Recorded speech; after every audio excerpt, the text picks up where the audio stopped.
चिन्नौट से खबर शामिल करते हैं। डॉक्टर आसिफ इकबाल। चिन्नौट वज़ीर आला पंजाब हमजा शहबाज की हदायत पर प्राइस कंट्रोल के हवाले से एक इजलास मुनक़िद हुआ, जिसकी सदारत डिप्टी कमिश्नर कैप्टन नदीम नासर और MPA मौलाना मोहम्मद इलियास चिन्नौटी ने की। इजलास में additional deputy commissioner general Mohammad Arshad, जिला भर के तमाम प्राइस कंट्रोल मजिस्ट्रेट्स, मुतलका महकमों के अफसरान और ताजा नुमाइंदगान ने शिरकत की। डिप्टी कमिश्नर ने शिरका को हुकूमत पंजाब की ज़ीरो टॉलरेंस पॉलिसी बारे आगाह किया।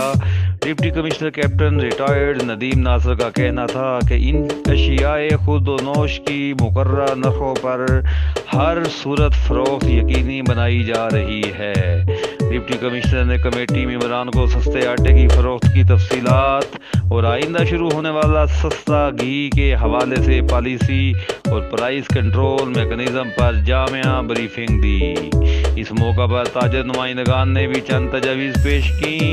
MPA मौलाना मोहम्मद इलियास चिन्नौटी का इस मौका पर कहना था कि हुकूमत सार्फिन को कंट्रोल कीमतों पर अशियाए ज़रूरिया की फराहमी के लिए मुअस्सर इक़दामात कर रही है। ताजा तंजीमों से राब्ता रहेगा और उनकी तजावीज़ का खैर मकदम किया जाएगा।